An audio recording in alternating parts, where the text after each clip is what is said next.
പൊന്നിൽ കുളിച്ചും കളിച്ചും രസിക്കേ, പിന്നെ ഹജാന മുതലും മലക്കേ, മണ്ണിൽ ഇസ്ലാമിൻ്റെ മുമ്പിൽ തുറക്കേ, ബീവി ചിലവഴിച്ചു ഇസ്ലാമിൻ ബസുരർഗ കഴിച്ചു. അല്ലാന്റെ ദീനിന്നുയർച്ചക്കായി സമ്പത്തൊഴിച്ചൊരു രാജാത്തി, അവസാനം വേറെ ദരിദ്രയായി തന്നെ വഫാത്തായി രാജാത്തി.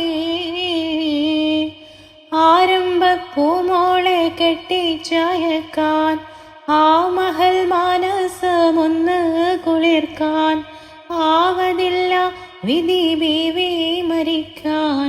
കണ്ണുനീർ മുത്തകന്നു റസൂലിൻ്റെ കൺമണിമേലുതിർന്നു.